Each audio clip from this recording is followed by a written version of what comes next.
Nagdala, kung may activities na kailangan talaga. Alright, we're with Rose right now in her apartment. Rose, you said you're working 44 hours a week as a nurse. You're also doing some content creation. With this content creation, what's usually your niche or your topic? What do you usually post? I post about everything. It's more on personal brand rather than a specific niche. Initially, I started with the nursing thing. Yung my life as a nurse, how I got here in the States, yung kung anong pinagdaanan ko back home until I got here. Yun yung initial niche ko.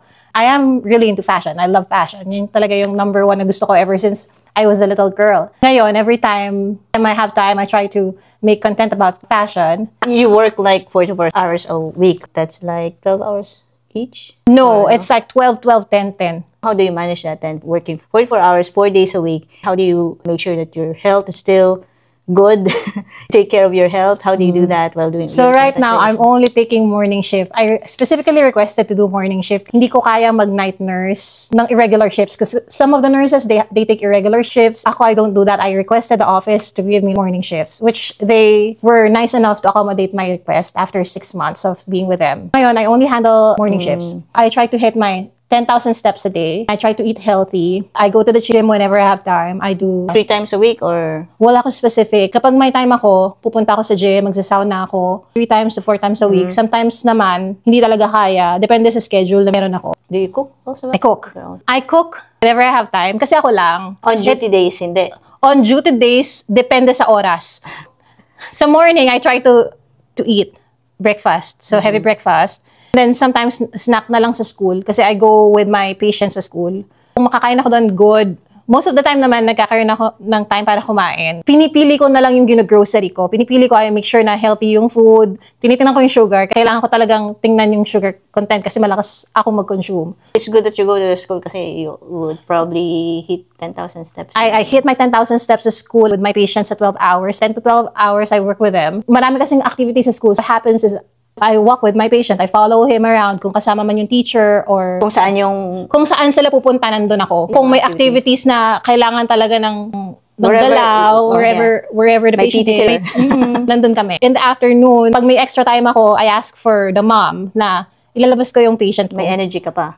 Pag nakikita ko na, 7,000 lang, kailangan pa ng pag nakikita ko na, 7,000 lang, kailangan pa ng ikot. So, dinadala ko yung patient ko sa park. Syempre, with the mom's permission, I ask her na, is it okay if I bring my patient to the park so that we have like fresh air? I will bring him to the park and ikot lang kami doon, magsaslide siya. And then, yun mismo, na siya, parang activity na namin. That's what parents like din naman.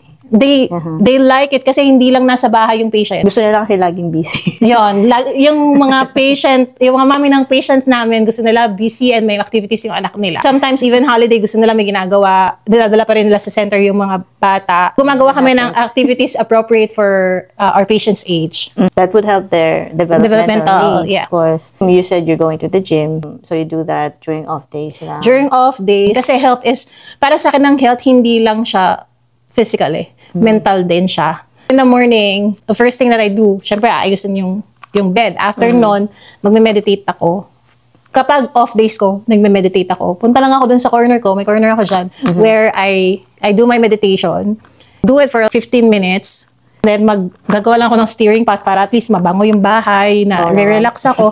Importante sa akin yun kasi parang gusto ko I wake up beautiful. Maganda yung... Of course. Maganda yung nasaan ako, maayos yung place ko, may bulaklak na fresh. Maganda yung gising ko. Sometimes it's your environment. It helps with your mind too. Pag cluttered yung bahay, ibig sabihin, mostly sa akin pag cluttered yung bahay ko, cluttered din yung utak ko. That's why, tinatry ko na lagi siyang malinis, walang masyadong kalat, or kapag may kalat, itatapon ko yung kalat, or ipamimigay, o donate, or kung ano man. When it's well organized like this, when you wake up, feeling mo main character ka, ganon. It usually helps then inside. Sometimes we need to control what's around us in order to help. That's true. Sometimes we need that. Pag happy ka sa environment mo, how you project yourself with outside, sa patient mo, sa mga tao around mo, it shows. Yeah.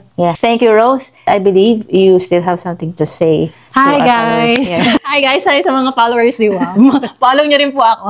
Yes. Ano po, recently po I joined Style Icon 2025. So far po sa group ko, I'm on number 1. Please help me retain that for the next few days. I would really appreciate your votes mga kabayan, mga ka-nurses. Thank you so much. I'm gonna give Wam the link so that you can... I'm gonna put it in the comment section. Salamat Para po. easier for everyone. Thank Thank you so you, much. Wam. Finally! Finally! Alright, natuloy din. Thank you.